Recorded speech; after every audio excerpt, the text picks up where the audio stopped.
Dear Zadok and Zoe, today I want to talk to you about the time that I had to find someone in the white pages. Today we are talking about forgiveness. So I'll start today's conversation with Matthew 5, verse 7 says, "Blessed are the merciful, for they shall obtain mercy." And mercy is all about forgiveness, right?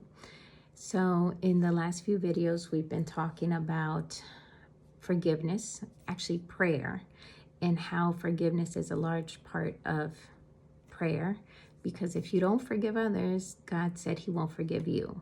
And if there's iniquity in or sin in our hearts, then our prayers can't get through, right?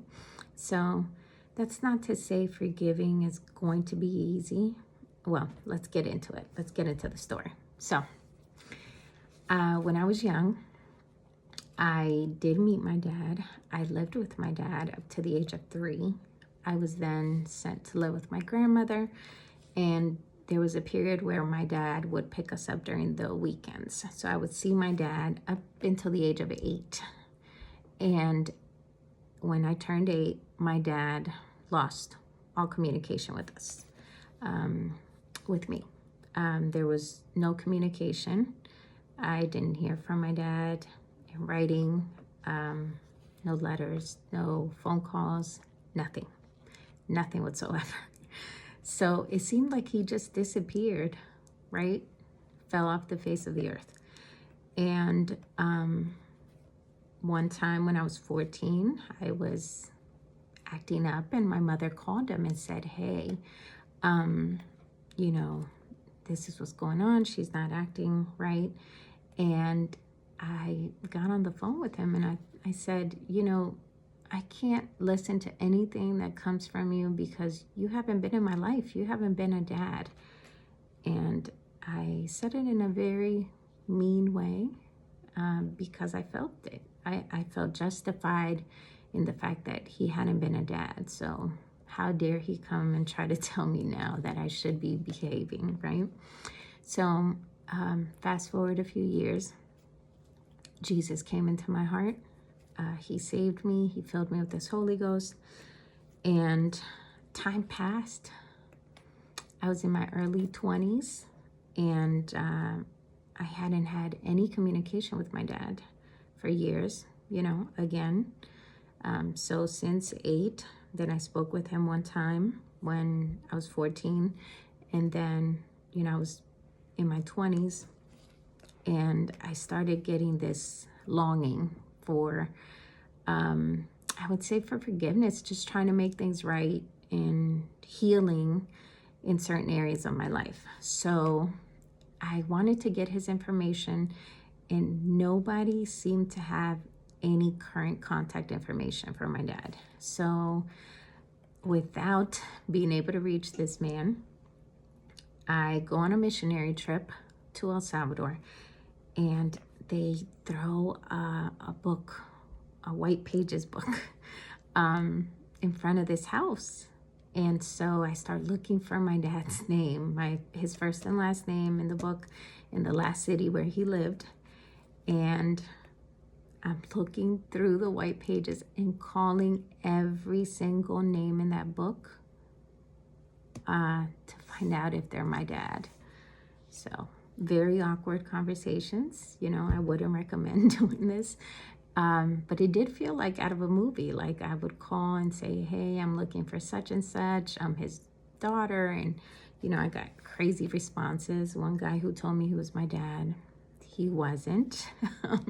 I did know my grandmother's name. And so, I was able to say, "Hey, but who's your mother and your sister and such," right?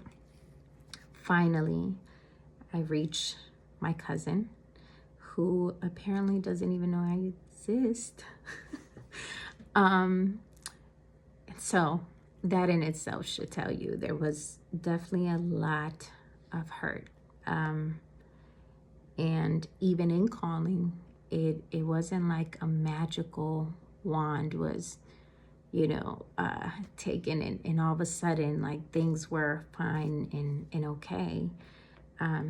He answered the phone, and well, they gave me the correct number to reach him, and I think I just expected this amazing apology, and that's not what I got. It's not what I got, right? But it was definitely the beginning of a healing journey. Fast forward again. I took a trip to El Salvador. I decided, and I told my dad, we are going to talk, and we're going to discuss things that are a bit uncomfortable, and we're going to have, a conversation. And we did. We spoke until 4 o'clock in the morning one time, and just kind of, I got to ask all the questions and say all the things, and it wasn't comfortable, One of them being, like, did you just forget that we existed? Like, what were your plans? And I think I had to realize that he has his own story. He had his own things that he was dealing with. And, obviously it doesn't justify certain actions, but it gives me a better understanding of where he was at the time. But my dad and I now have an amazing relationship. Reaching out to him opened the door for my sister and I to then get in touch with our other brother, our sisters, and it opened up a relationship where we were now, in touch with him. My dad is actually very sick now. He has been for some years.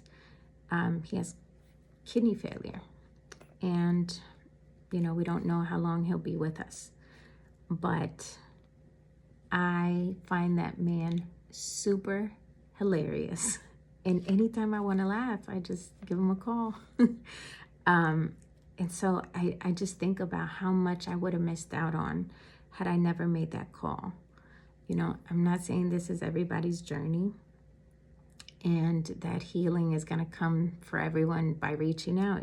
Sometimes healing comes by making space with people and not reaching out anymore, but just finding a way to heal and getting counseling.